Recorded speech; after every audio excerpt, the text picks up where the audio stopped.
saudar a igreja com a paz do Senhor.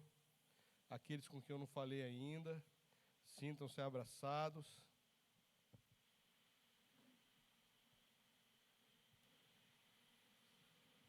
E aqueles com quem eu já falei, sintam-se abraçados de novo.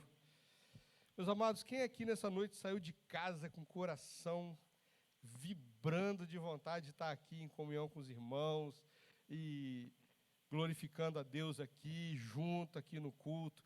Quem saiu assim de casa hoje? Eu estou vendo alguns sorrisos assim bem bonitos. E eu sei, irmãos, eu sei que esse momento do nosso domingo, do nosso dia, é um momento especial. A gente sempre fala aqui a respeito do culto. Característica principal do culto é que você não vem assistir um culto, você vem oferecer o seu culto. E eu quero pedir a você, meus amados, cada um de vocês aqui nessa noite, que você possa encher o seu coração de alegria, que você possa encher o seu coração de júbilo, entendendo o seguinte: aquilo que Jesus falou para Pedro lá em João 13:7. O que eu faço, você não sabe agora, você vai entender depois. E a única coisa que nós temos que fazer, irmãos, é fazer tudo aquilo, fazer igual igual Maria falou para aqueles serviçais ali, no primeiro milagre que Jesus fez, que foi transformar água em vinho, nas bodas de Caná. Ela chegou para eles e falou o seguinte: fazei tudo conforme ele vos mandar. Ou seja, eu não sei o que ele vai fazer, mas faz o que ele disser, porque vai dar certo. Meus amados, eu glorifico a Deus pela sua vida aqui nessa noite. Eu glorifico a Deus pela disposição do teu coração em continuar na presença de Deus firme e acreditando que Deus está fazendo uma grande obra na tua vida e que Deus vai fazer uma grande obra através da tua vida. Continue acreditando, porque é isso que Deus quer de você. Vou pedir Gabriel para vir aqui. Sobe aqui em cima, Gabriel, por favor.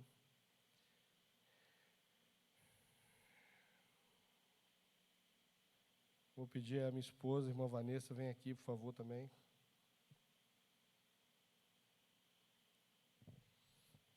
Irmã Patrícia, vem cá, por favor.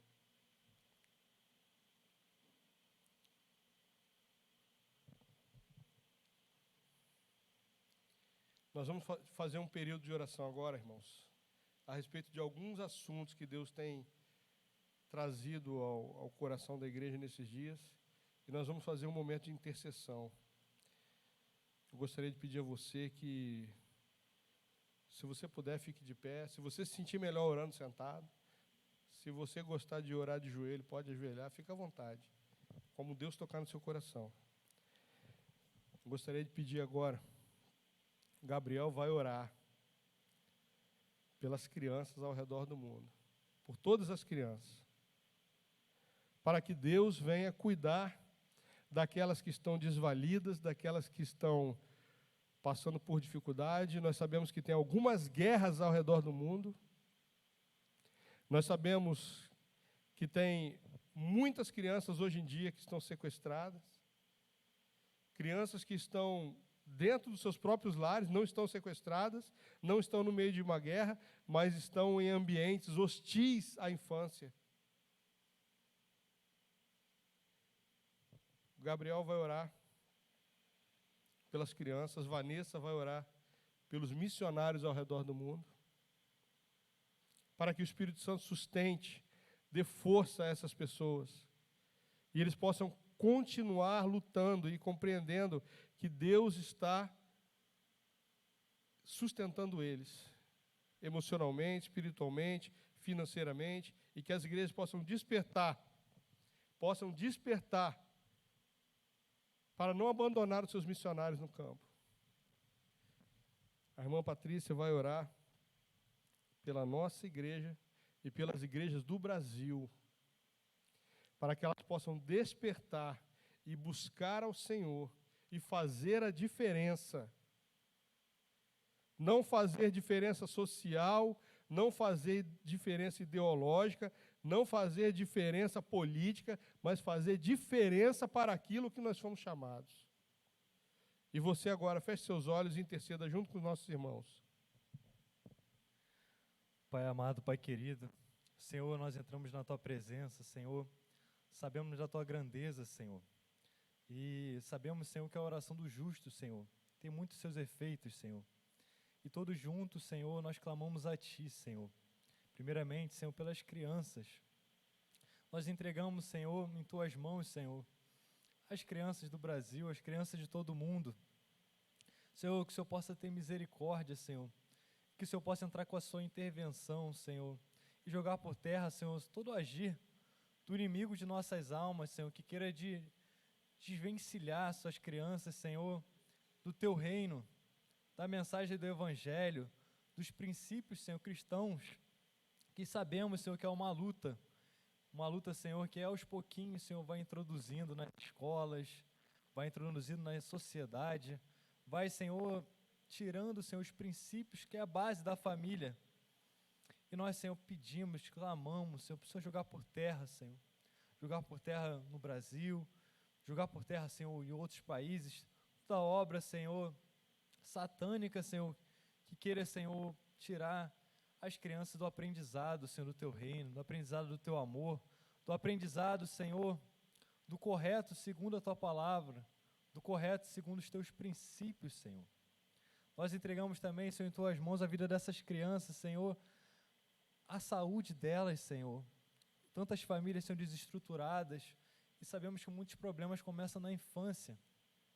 Que o Senhor possa cuidar dessas crianças, Senhor, tratar, tirar, Senhor, os traumas, evitar os traumas, tirar, Senhor Deus, o abandono, tirar, Senhor Deus, a falta de amor, Senhor, na infância. Senhor, livrar, Senhor, essas crianças, Senhor, de todo abuso sexual, de todo abuso, Senhor, de autoridade, de violência. Pai, que o Senhor possa guardar essas vidas, Senhor.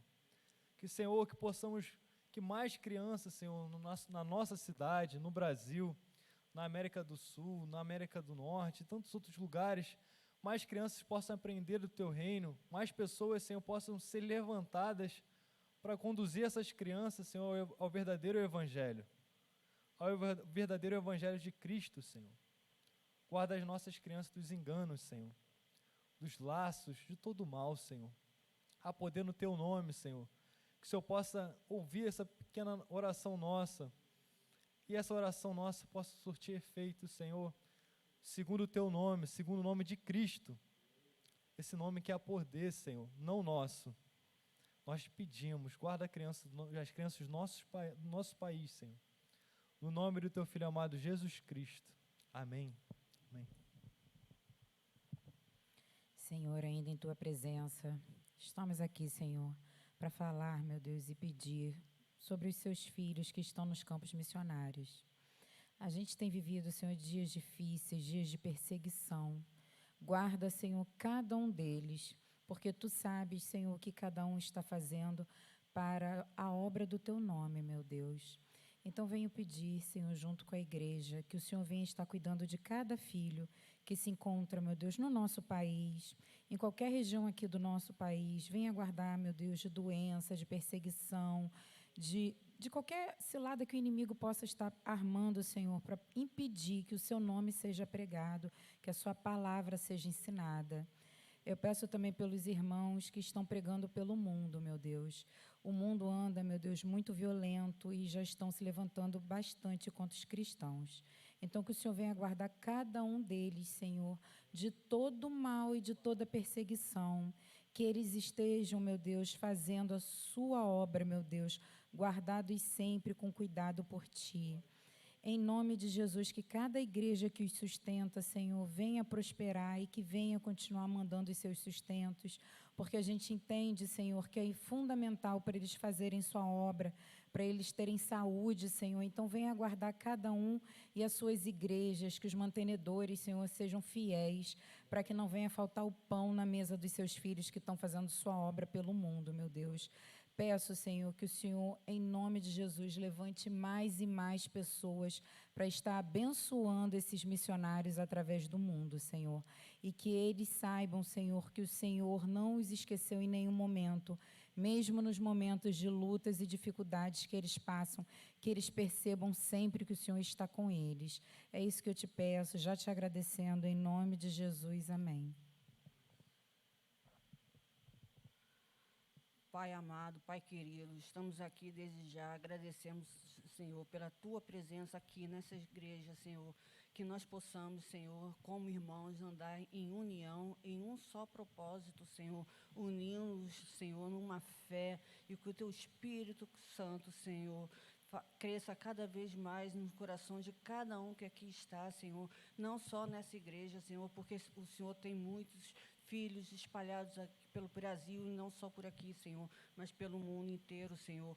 Que as nossas diferenças, Senhor, não nos prejudique, Senhor, e faça com que nós possamos, Senhor, sempre andar na Tua presença, Senhor. Assim como Jesus andou com os discípulos, Senhor, e havia ali, às vezes, algumas diferenças, Pai, mas que isso não venha nos prejudicar, porque o nosso propósito, Senhor, é o Teu reino, e que a Sua seara está aí, Senhor, e nós precisamos ir para onde o Senhor nos enviar, Senhor, cada um com seu propósito, Senhor, que o Teu Espírito Santo, Pai, venha crescer em nós cada vez mais, Senhor, que nós possamos crescer na Sua graça, no Teu conhecimento, Senhor, para que a igreja venha alcançar o propósito da Sua vontade, Senhor, que é o reino de Deus, Senhor.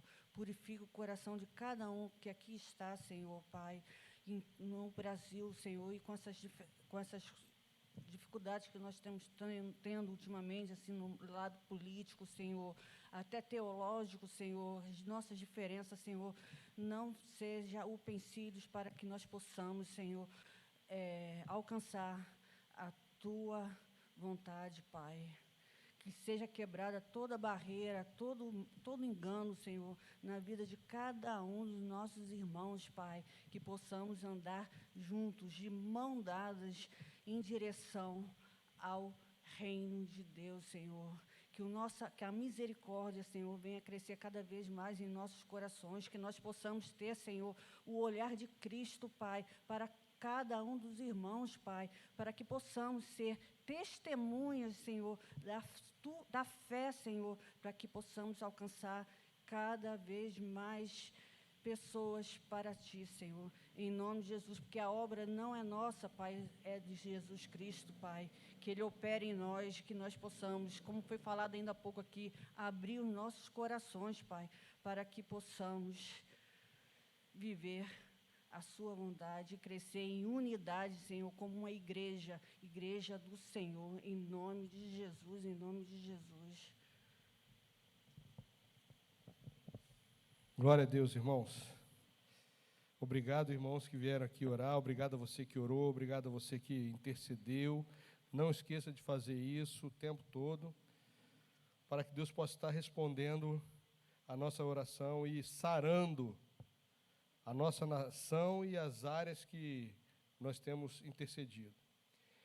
Gostaria que você abrisse a sua Bíblia na Epístola de Paulo aos Gálatas.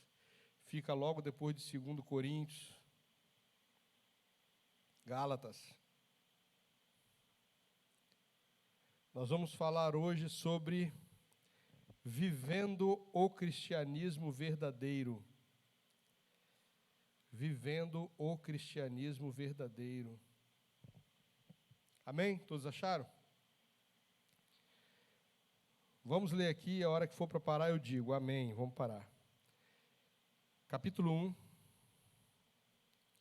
Paulo, apóstolo, não da parte dos homens, nem por intermédio de homem algum, mas por Jesus Cristo e por Deus, Pai, que o ressuscitou dentre os mortos, e todos os irmãos meus companheiros às igrejas da Galácia.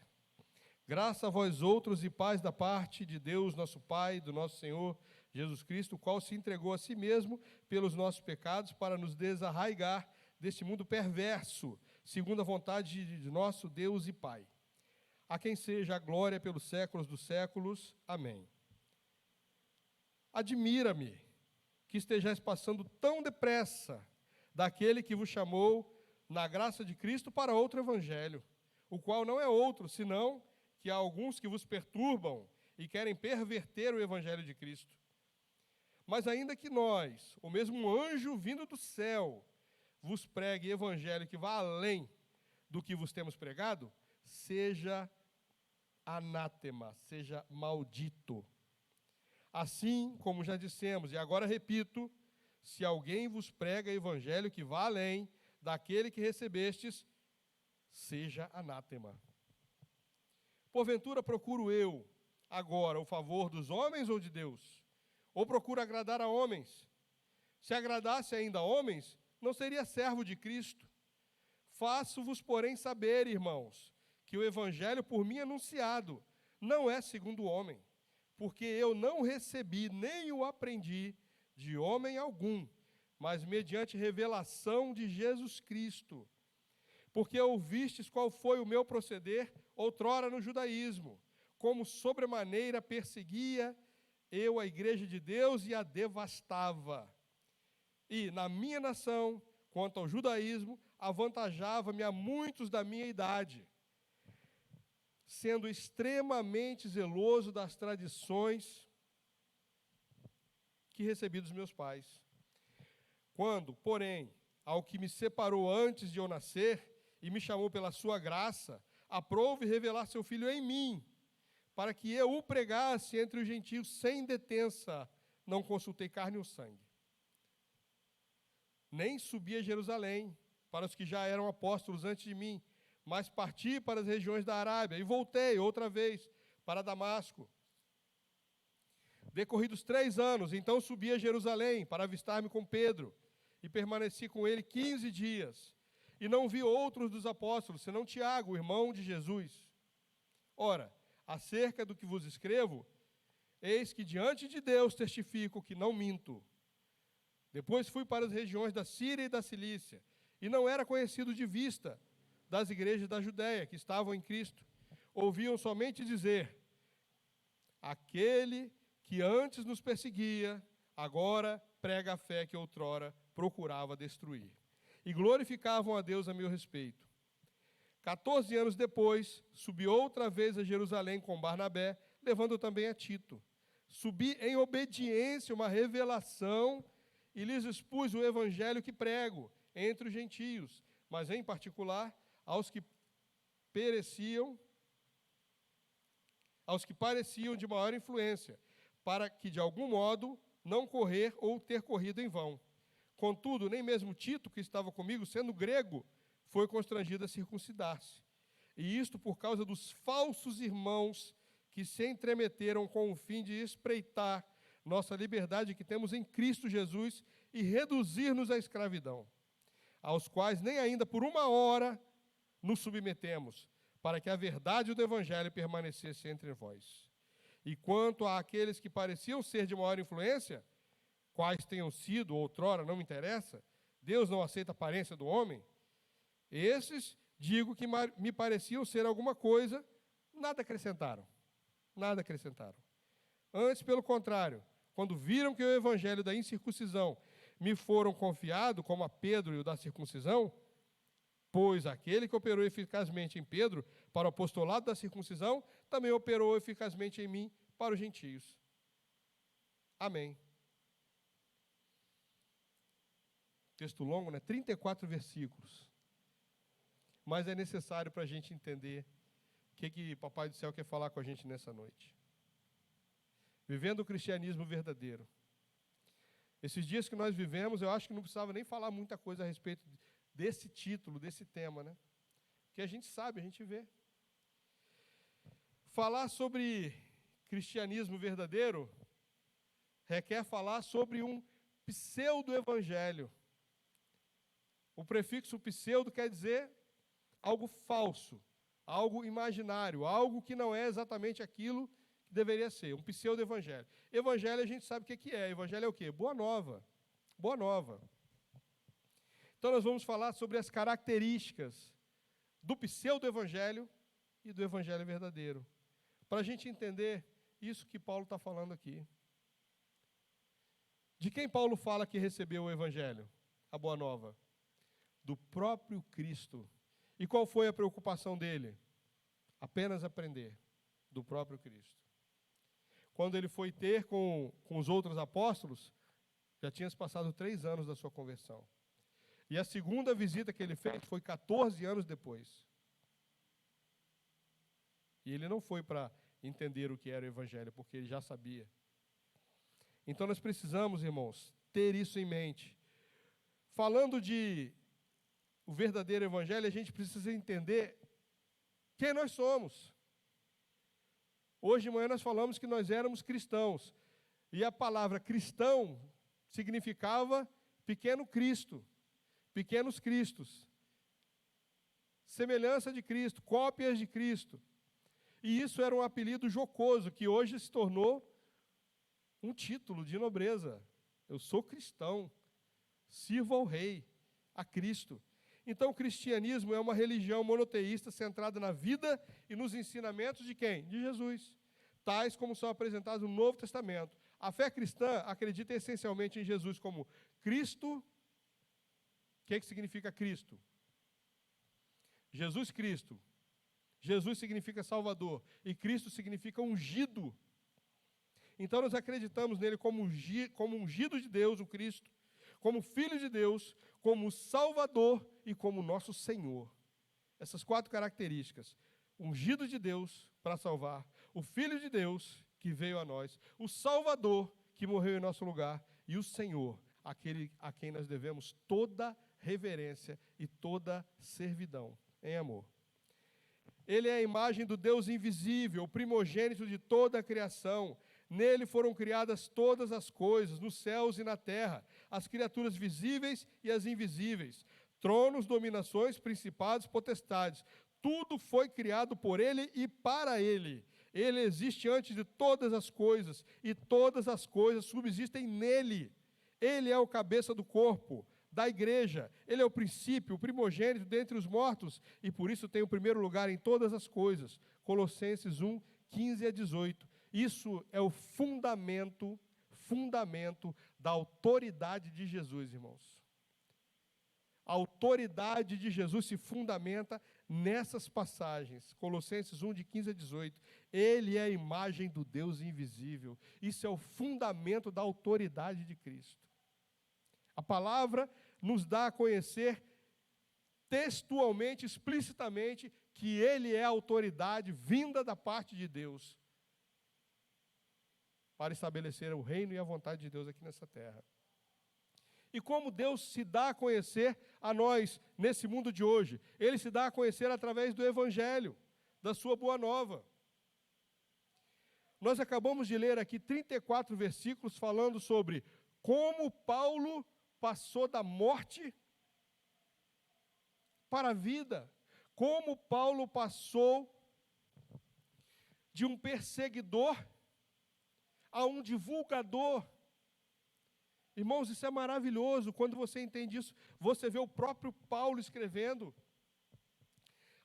Alguns irmãos da Síria e da Cilícia, eles não me conheciam visualmente. Os de Jerusalém conheciam, então eles sabiam. Quando viam Paulo, obrigado, meu amado. Quando viam Paulo, eles falavam: lá vem o perigo ambulante, esse homem quer nos matar. Mas os da Síria e os da Cilícia, os cristãos da Síria e da Cilícia, eles não conheciam Paulo, então eles corriam mais perigo ainda, porque eles não sabiam como que era Paulo. E Paulo fala: eles não me conheciam, eu fui lá me apresentar.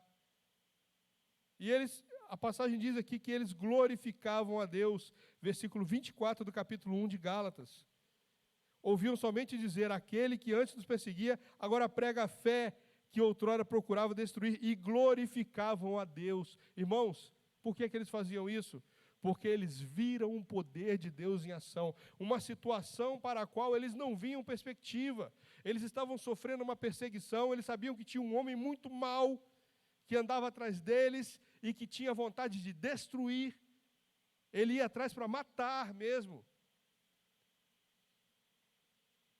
Eles sabiam que isso ia acontecendo. De repente, eles ouvem dizer: aquele homem que estava decidido a destruir a nossa fé, a destruir a nossa linhagem, a nossa herança, nos destruir. Aquele homem hoje prega. o Evangelho. É motivo para glorificar a Deus ou não é, irmãos? Você está no momento em que você não vê solução, não tem como reverter isso. A malignidade dessa pessoa é grande demais. Mas nós servimos a um Deus, irmãos, que segundo a própria palavra, inclina o coração do rei. Ele abre portas e fecha portas. Ele transforma a maldição em bênção. Ele traz luz onde antes só havia trevas. Ele é o Deus a quem nós servimos. E por que eu estou falando isso? Eu espero que a sua alma, a sua mente, o seu espírito esteja atenta. Eu estou falando isso para você entender que toda e qualquer situação que você pensar hoje que não tem solução, pelo simples fato de você servir a esse Deus que nós estamos pregando e falando, e a Escritura mostra isso, simples fato de você servir a esse Deus, você entende que se Ele decidir, tudo vai mudar, tudo vai acontecer. Nós seremos surpreendidos por um livramento que nós jamais imaginamos. Aí ele se dá a conhecer através dos evangelhos. O nosso Deus é um Deus tão amoroso, tão criterioso, tão cuidadoso, que se você abrir a sua Bíblia aí agora, você vai achar o relato da vida, obra e propósito de Jesus em um livro. Amém, irmãos? Amém ou não amém? Sim ou não? Bem alto, sim ou não? Fala você, bem alto, vai. Não. Quantos livros nós temos que falam a respeito da vida de Jesus? Quantos livros nós temos que falam a respeito da vida de Jesus? Os 4 evangelhos, Mateus, Marcos, Lucas e João. Aí, alguém pode perguntar, por que Deus teve esse cuidado de fazer 4 livros falando sobre a mesma pessoa, algumas passagens repetidas, irmãos? Ele selecionou 4 homens de 4 origens distintas para escrever sobre um Deus e direcionado a 4 povos representativos da terra no momento em que eles escreveram. Primeiro, Mateus escreveu para os judeus, para os hebreus, que estavam ansiosos, esperando o que eles esperavam? A vinda do Messias, o libertador. Os hebreus esperavam ansiosamente. E aí Mateus era o quê? Qual é a origem de Mateus? Ele era hebreu. E ele escreveu para os hebreus, mostrando que Jesus era o Messias prometido no Velho Testamento. E ele apresenta Jesus como o quê? Como a figura do Messias esperado. A figura do Messias esperado. Aí vem Lucas. Lucas era o quê? Lucas era grego. Ele era um homem versado na alta cultura. Ele sabia falar para os ricos e poderosos, para os instruídos. Ele sabia conversar com gente de alta cultura. Ele era médico, versado na alta cultura. Ele escreveu para quem? Para o povo culto, o mais culto da época, os gregos. Eles eram detentores da mais fina flor da sabedoria da época. E qual era o ideal do povo grego? Eles buscavam pela perfeição, eles queriam o homem perfeito. E Lucas apresenta Jesus como o homem perfeito. Ele foca na pessoa de Cristo, mostrando que ele preenchia todas as características do homem perfeito ideal. Aí vem Marcos. Marcos, que tinha origem romana. Ele escreveu para quem? Para os romanos, cujo ideal do romano era o poder, o serviço, a conquista.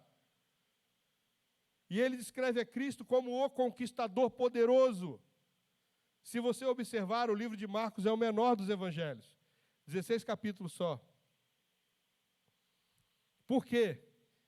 Porque o romano, ele era um povo guerreiro, conquistador. Ele não tinha tempo a perder. Se você tivesse que dar uma mensagem, transmitir uma mensagem, tinha que ser algo concreto, rápido, conciso e preciso. Você tinha que ir direto ao assunto, sem rodeios. E Marcos apresenta Jesus com todo o seu poder, mostrando que Jesus era o conquistador poderoso. E João, irmãos? Nós temos 3 evangelhos chamados evangelhos sinóticos. Por quê? Porque eles mostram Jesus de uma maneira mais ampla. E tem o evangelho de João, que é o evangelho da igreja.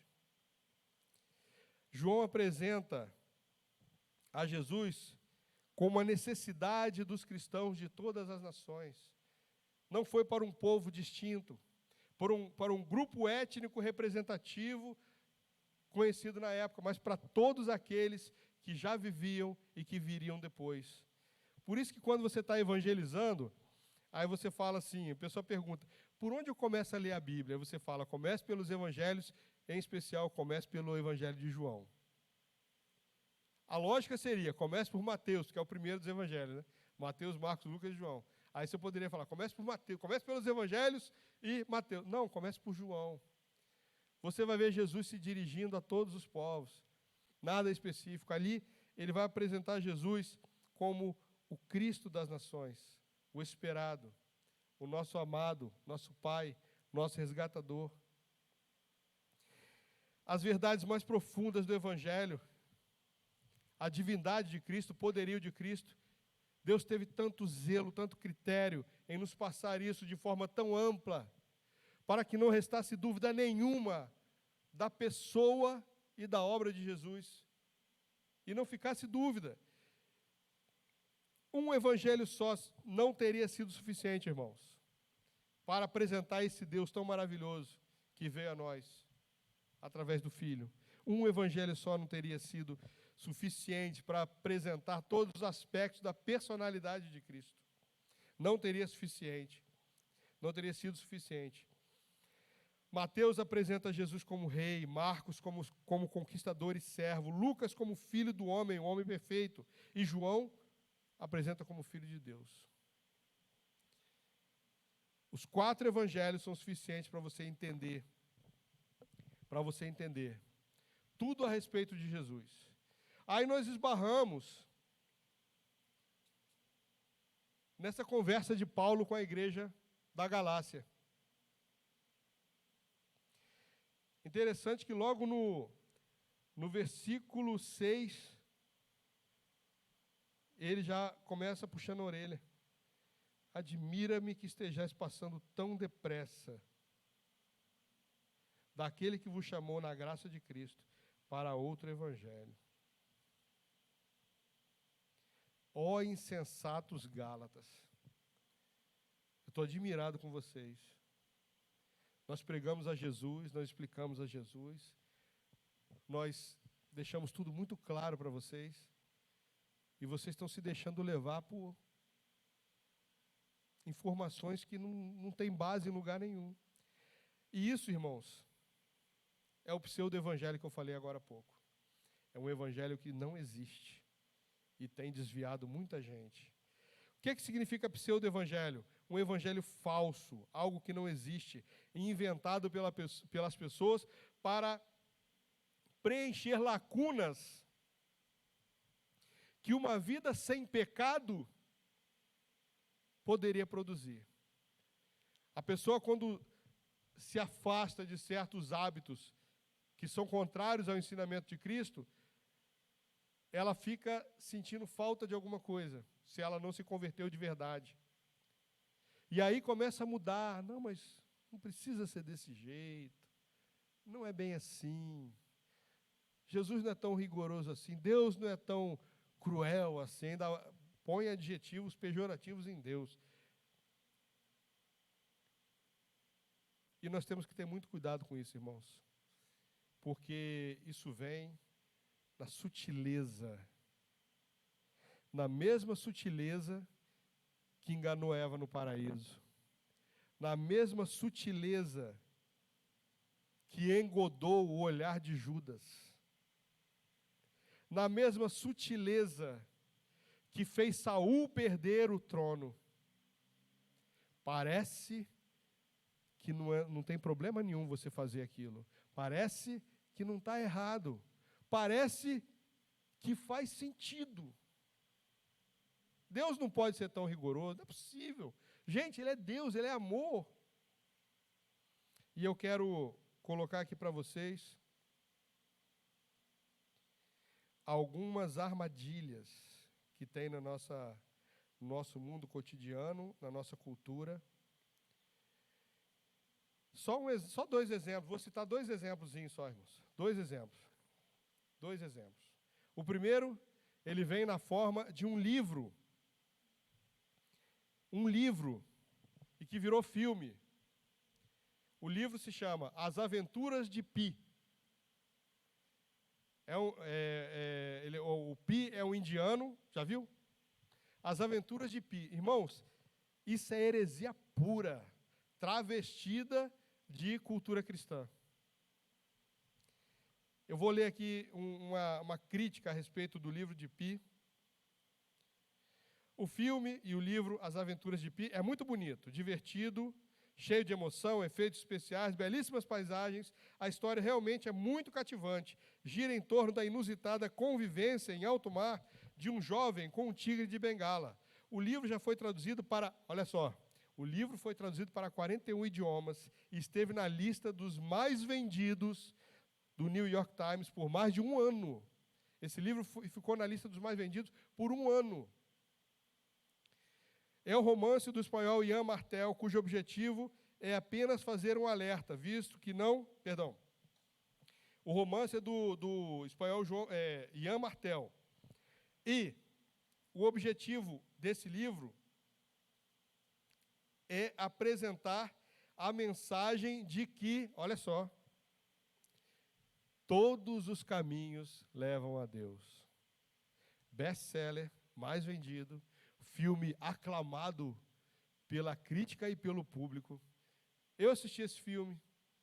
Irmãos, é um livro, ele fala da natureza humana. Mas é um livro, irmãos, que se você não tomar cuidado, você compra a mensagem dele. Para o autor do livro, para o personagem, para a mensagem do livro, o importante é estar em contato com Deus, que pode ser conhecido através do hinduísmo, do cristianismo, do islamismo, do budismo, de qualquer coisa que seja, desde que fale em amor. No livro, o personagem já adulto afirma, isso aí é o personagem no livro e no filme falando. Aliás, ele só tem isso no filme, no livro, no filme eles não colocaram. Ele coloca assim: a primeira vez que topei com uma Bíblia na mesinha de cabeceira de um quarto de hotel no Canadá, caí em prantos. Ele não era cristão, leu a Bíblia e começou a chorar. Ficou emocionado. Caí em prantos.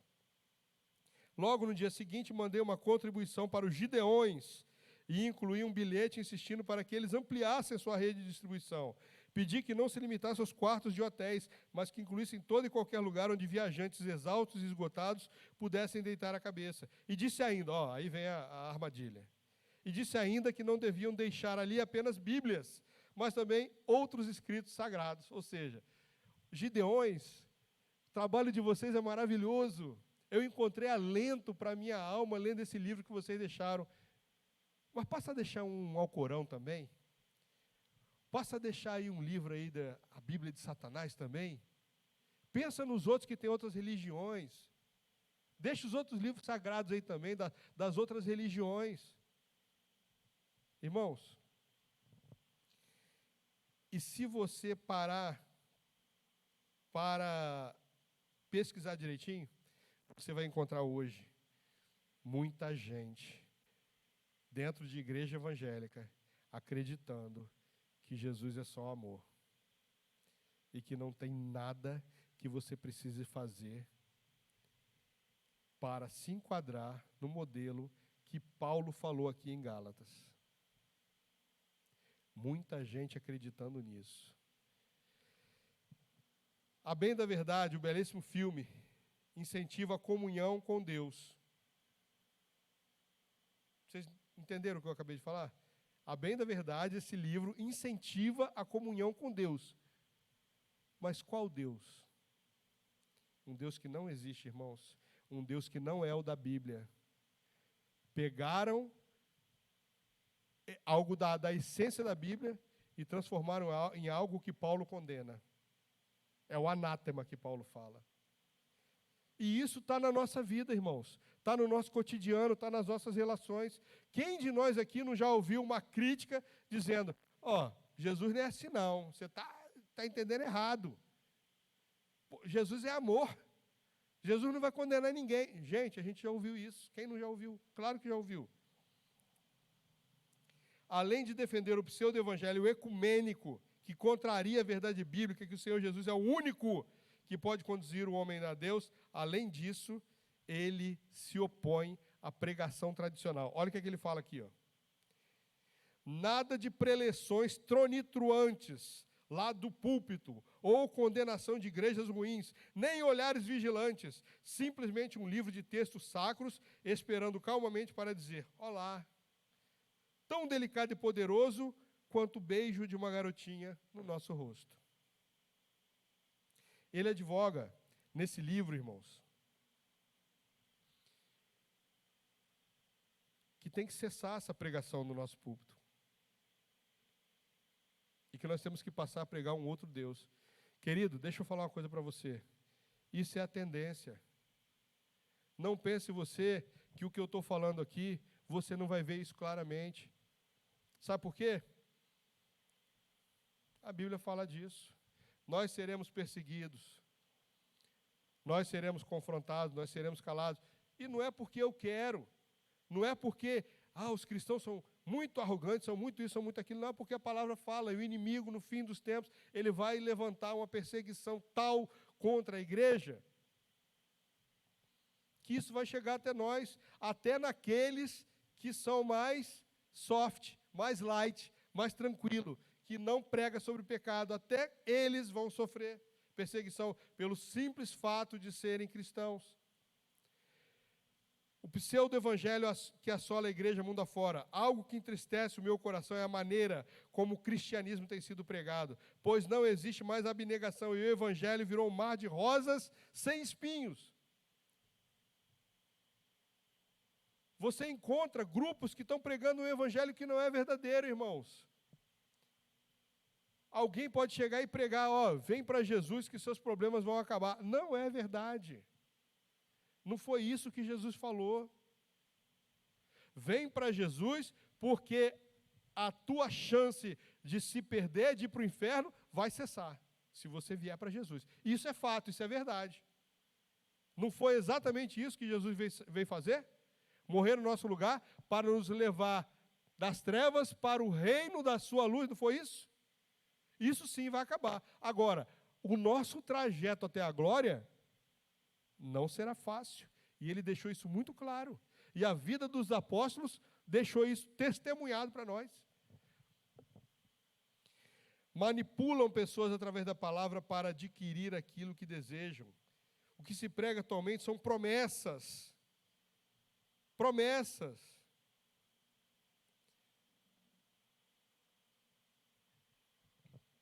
Esquecem as tribulações, deixam de lado as referências que dizem respeito às nossas vontades que devem ser renunciadas. E somente dizem que crê em tudo posso naquele que me fortalece, é o suficiente. Mas quando Paulo fala sobre isso, ele fala sobre outro aspecto, irmãos. Ele fala o seguinte, eu aprendi a conviver na fartura e na ausência. Eu aprendi a padecer sofrimento e a estar bem, na bonança. Tanto estando rico ou estando pobre, eu estou bem, porque estou fazendo a vontade de Deus. E o que esse evangelho, esse pseudo-evangelho, irmãos, prega, é exatamente o contrário. Que nada disso vai acontecer, que ser crente é um mar de rosas, e não é verdade. E eu quero que você enche o teu coração de alegria, porque a palavra de Deus diz que se pelo amor de Cristo sois vituperados, bem-aventurados sois, porque em vós repousa o quê? A glória de Deus. Isso é uma verdade, irmãos. Bem-aventurados sois, se pelo amor de Cristo, pelo nome de Cristo, vocês são perseguidos. Porque se isso acontece, vocês são bem-aventurados. Vocês são bem-aventurados. Agora eu quero apresentar para vocês algumas características desse pseudo-evangelho. Primeiro, esse pseudo-evangelho, ele costuma apresentar incoerência entre a crença e a prática da vida. E isso, irmãos, é algo assim essencial para o crente se converter hoje e abandonar a fé amanhã. Sabe por quê? Você promete... você não. O pessoal do pseudo-evangelho promete mentira. A vida do crente não é um mar de rosa. E fala, ó, apresentem coerência entre a vida prática e aquilo que crê. Não tem coerência você dizer que crente não vai passar por tribulação. E quando vem a perseguição, a tribulação, a dificuldade, a pessoa fala, fui enganado, e vai embora e não quer saber mais. E amanhã ou depois, quando chegar alguém para pregar o genuíno evangelho, ela vai estar meio vacinada. E vai ser difícil. Só o Espírito Santo para quebrar a barreira na vida daquela pessoa. Vivemos um evangelho humanista e secular, irmãos, no qual a filosofia da vida do mundo está ditando o comportamento de muitos.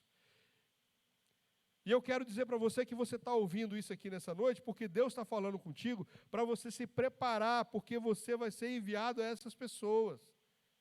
Para você ter palavra, para você ter vida de oração, ter Espírito Santo na tua vida, para você confrontar e derrubar essas mentiras de Satanás. É para isso que o Espírito Santo está falando essas palavras para você nessa noite. Outra coisa que costuma acontecer com o pseudo-evangelho, os arautos do pseudo-evangelho, eles valorizam mais o dom do que o doador. Tem uma música que eu não vou lembrar agora, mas ela diz que em qualquer situação, Ele é Deus. Se alguma coisa acontecer, Ele é Deus. Se outra coisa acontecer, ele também é Deus. Eu não lembro a letra, mas eu sei, você conhece essa música. Ele é Deus, se não sei o que lá, Ele é Deus. Todo mundo lembra da música, né? Amém, glória a Deus. Valoriza mais o dom do que o doador. Se as coisas não acontecerem, aí eu vou ficar chateado com Deus. Não, irmãos. Deus não chamou você para ser receptor de cheque, não. Chamou você para trabalhar pelo reino dele. E as demais coisas serão o quê? Acrescentadas. Por quê? Porque você está fazendo o que você tinha que fazer no reino. Muitos se impressionam quando os demônios são expulsos. No entanto, não se dão conta que isso é feito pelo poder de Deus.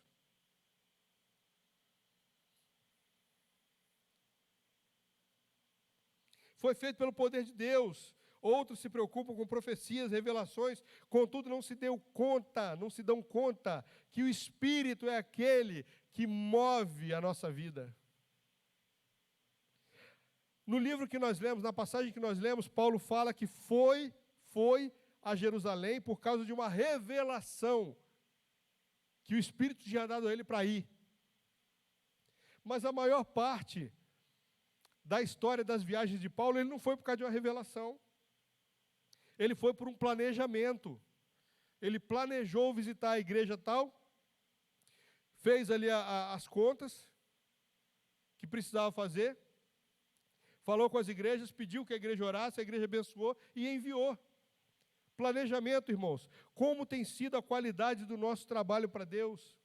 Eu vou ficar esperando uma palavra ou eu vou reunir? Nós temos falado muito aqui em comunhão. Pastor Roberto hoje de manhã falou sobre comunhão aqui nesse púlpito.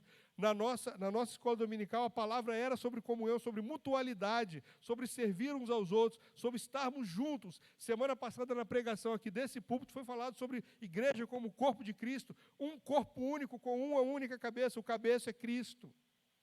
Nós temos dons diferenciados, temos qualidades diferentes, mas juntos nós formamos um corpo único, que se move na direção daquilo que Ele quer fazer. E é isso que nós precisamos entender. Valoriza mais o dom do que o doador. Outra coisa que acontece com eles é que valorizam mais os dons do que o caráter. Fica buscando de Deus e não desenvolve vida para Deus. Não desenvolve vida para Deus. Não se contém, não trabalha o seu eu. Não renuncia, não se quebranta, não ora, não jejua, não faz as coisas, não lê a palavra, não faz as coisas. Caráter, irmãos. Pastor, o que tem a ver ler a palavra com caráter? Irmão, se você não lê a palavra, você não desenvolve o caráter de Cristo. É como você tentar montar o motor de um avião sem usar o manual. Você não vai conseguir. Você pode ter os elementos, pode ter as ferramentas, mas se você não souber o método, você não chega ao seu objetivo. Valoriza mais resultado. Querido, nós temos que tomar cuidado com isso. Valorizar resultado. Às vezes Deus não está querendo resultado para hoje, para agora, para amanhã. Talvez o resultado seja de longo prazo.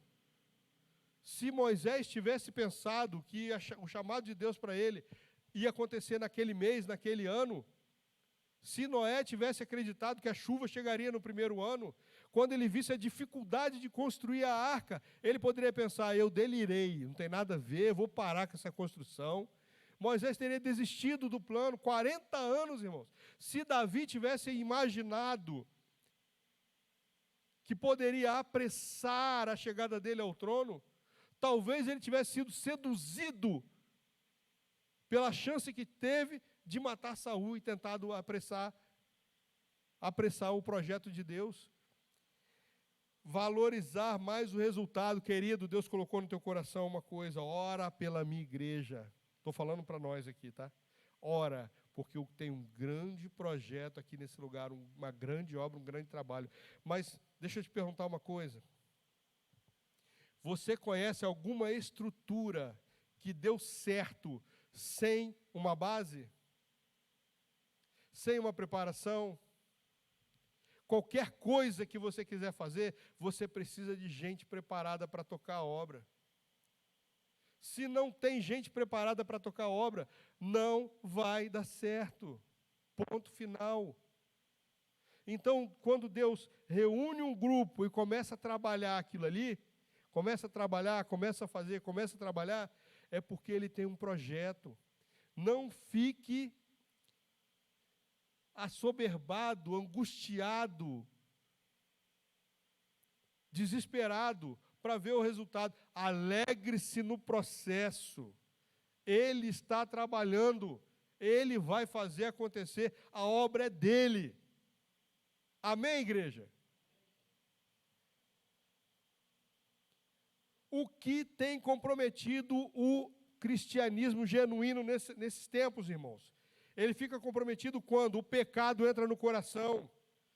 Quando você começa a querer acelerar o processo, olha o resultado da pressa de Sara, irmãos. O que aconteceu?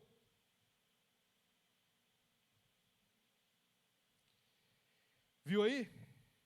Viram aí? Todo o quadro aí pintado? Deu problema, não deu?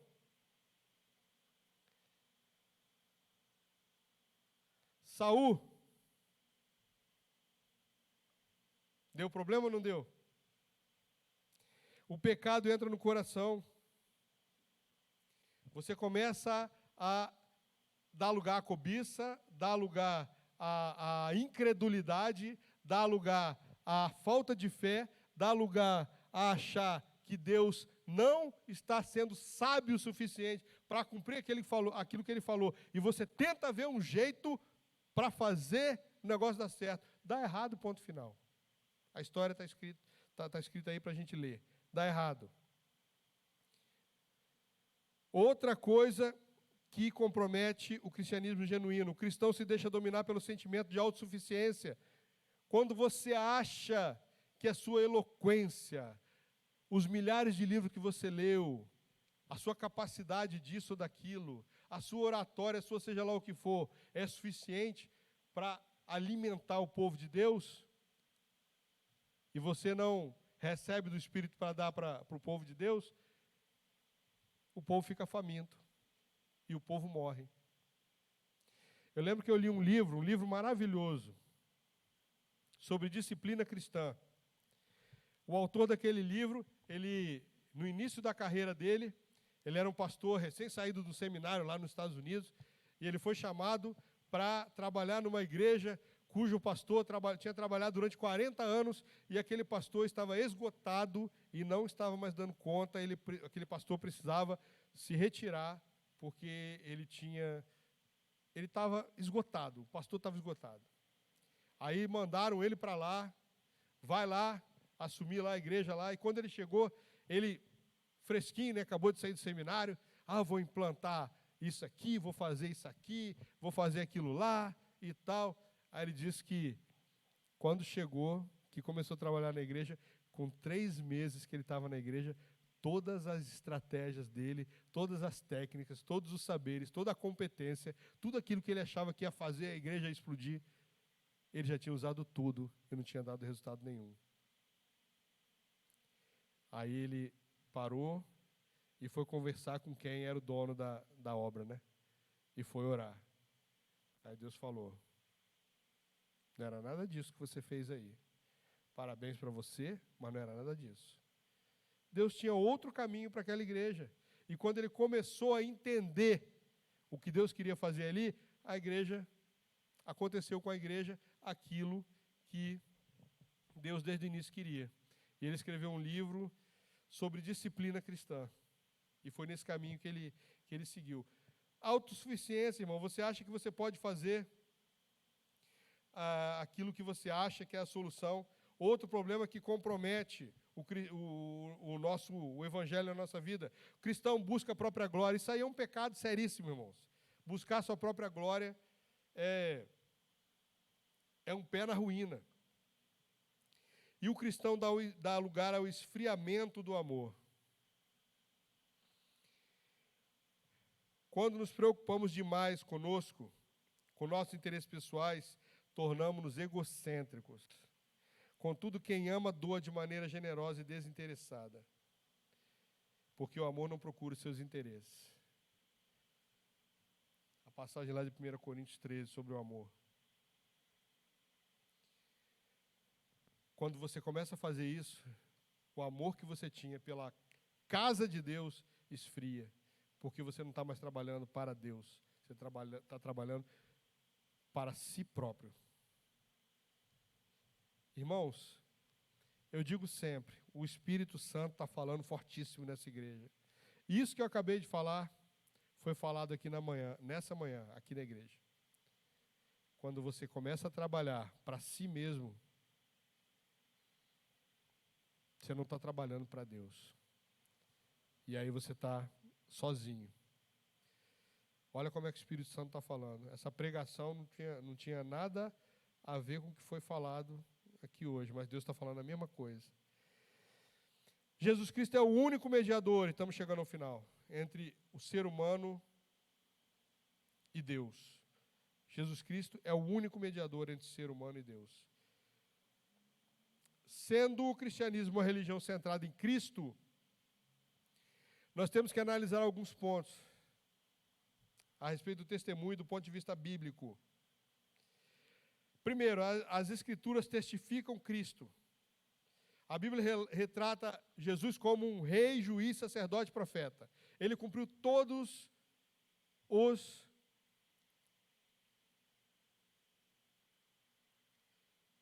quatro sacerdócios. Rei, juiz, sacerdote e profeta. Ele era da linhagem de Davi, ele era o Cordeiro de Deus, Verbo eterno, e ele era semelhante, sendo Deus, ele era semelhante ao homem, ele era semelhante a Deus, e era sem pecado. As Escrituras mostram isso. A gente acabou de ler aqui a respeito dos 4 evangelhos que mostram ele todas essas facetas. Jesus testificou acerca de si mesmo como Salvador e mediador. Ele falou de si próprio como Salvador e o mediador. João 6,35 vai falar isso e Mateus 9,6 vai falar a mesma coisa. Que ele era o caminho, verdade e a vida, a videira verdadeira. E ele manifestou os sinais inerentes ao próprio Messias, aquilo que o Messias deveria fazer. O Espírito Santo também testifica sobre Cristo. Gálatas 5,22, o que fala? Gálatas 5,22. Testifica sobre Cristo, os que estão em Cristo produzem fruto do Espírito. Mas o fruto do Espírito é amor, alegria, paz, longanimidade, benignidade, bondade, fidelidade, mansidão, domínio próprio. Contra essas coisas não há lei, e os que são de Cristo Jesus crucificaram a carne com as suas paixões e concupiscências. Isso é testificado pelo Espírito Santo a respeito de Jesus, irmãos. Só Jesus tem esse poder.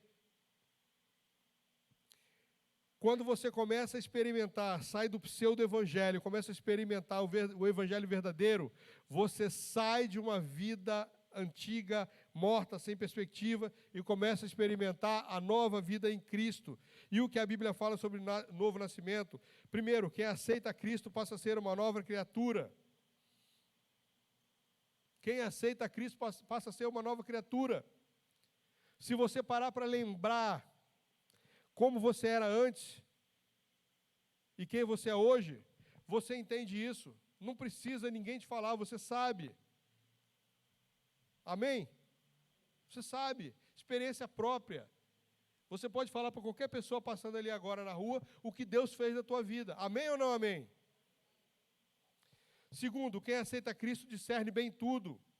O homem natural não compreende as coisas espirituais porque lhe parecem loucura. Onde é que está escrito isso? 1 Coríntios 14, perdão. Porém, o que é espiritual discerne bem tudo, no versículo 15, da mesma 1 Coríntios. Qual dos homens sabe as coisas de Deus, senão o espírito do homem que está nele? 1 Coríntios 2, 11, 13. Quarto ponto, quem aceita Jesus passa a ser um homem espiritual. Tem coisa melhor do que isso, irmãos? Andar na carne e andar no espírito. Quando você começa a andar no espírito, você entende a natureza de Deus, a sua natureza, você entende o seu propósito, você começa a viver, antever e anteviver o céu, mesmo estando na terra. Para finalizar, características que marcam o cristianismo genuíno, o verdadeiro cristianismo. Nós acabamos de falar o que acontece com quem vive o cristianismo verdadeiro. Agora, características que marcam o cristianismo genuíno. Primeiro, quando você passa a viver o cristianismo de verdade, você tem um novo pensar. Novo pensar. Lembra que eu falei para vocês aquilo que Paulo tinha falado? Vocês receberam de mim e dos meus amigos, meus irmãos que andavam comigo, o evangelho genuíno. Agora vocês estão misturando coisa que não tem nada a ver. Querendo voltar a cumprir os ritos do judaísmo antigo, querendo misturar o evangelho de Cristo com rudimentos pré-Cristo. Novo pensar, portanto, se já ressuscitaste com Cristo, buscar as coisas que são de cima, pensar nas coisas que são de cima, Colossenses 3, de 1 a 4. Um novo sentir, o verdadeiro cristão reveste de entranhas de misericórdia, de benignidade, de humildade, de mansidão e longanimidade, irmãos. Você passa a ter um novo sentir. Às vezes, quando você olha como você era no passado, você nem se reconhece. Quem de nós não já falou assim, se fosse um tempo atrás, essa pessoa ia ver só. Quem de nós nunca falou isso? Se fosse antes de Jesus na minha vida. Aí essa pessoa ia ver o berimbau cantar. Novo sentir. Um novo modo de agir. Tiago vai falar em Tiago 2, versículo 26, a fé sem as obras é morta. A fé sem as obras é morta. Um novo agir. Você crê e você age no mesmo sentido da fé que Deus colocou no teu coração. O cristianismo pode ser resumido no que o apóstolo João disse àqueles que desejam professá-lo. Aquele que diz estar em Cristo também deve andar como ele andou. 1 João 2,6. Amados, concluindo aqui. Nós falamos do mundo que nós vivemos, nós falamos do evangelho que nós recebemos dos apóstolos, do evangelho que está escrito nesse livro. Nós falamos do cuidado de Deus em prover para nós 4 perspectivas diferentes que revelam todas as características dele na pessoa de Cristo. Nós falamos aqui dos perigos inseridos no nosso cotidiano. Eu esqueci de falar do livro A Cabana. Irmãos, esse livro é um perigo, irmão, um perigo. Chegou uma pessoa lá na igreja muito alegre. Irmão, já leu esse livro? Eu falei, não. Toma emprestado, lê. Eu li. Enquanto eu lia, o alerta do Espírito foi falando, opa, tem alguma coisa errada nessa história, tem alguma coisa errada nessa história. Quando eu vi o filme, irmãos, eu falei, ô meu pai, isso é heresia pura, irmãos, heresia pura, pura. Heresia cristológica, heresia soteriológica, heresia para todo lado, irmãos. Aquele livro ali dá um tratado de fé genuína. É só contrariar tudo que ele prega e você vai ter um livro maravilhoso, tratado sobre fé de verdade. Eu esqueci de falar. Então nós falamos desses perigos aí embutidos na nossa sociedade, que chegam até nós parecendo que é coisa legal. E falamos aqui a respeito das características do pseudo-evangelho e do evangelho verdadeiro. Características de um cristão verdadeiro. O resultado de um evangelho verdadeiro na vida de um crente que busca. Diante de tudo isso, eu quero chamar a sua atenção para uma coisa. Deus está treinando a nossa vida. Deus está nos treinando para o grande propósito que Ele tem com cada um de nós. Antes de Ele enviar você, Ele vai encher você. Você vai regozijar na presença dEle, cheio do Espírito dEle, para que você possa impactar o mundo para onde Ele vai te enviar. Então, alegre-se na esperança de que Deus está preparando você, essa igreja, a vida de cada um de nós, nossas famílias. E você que está assistindo em casa, Ele está preparando você para esse grande projeto de impactar o mundo. Mas você precisa pregar o evangelho genuíno e verdadeiro. Amém? Vamos orar? Chamar o pastor Roberto.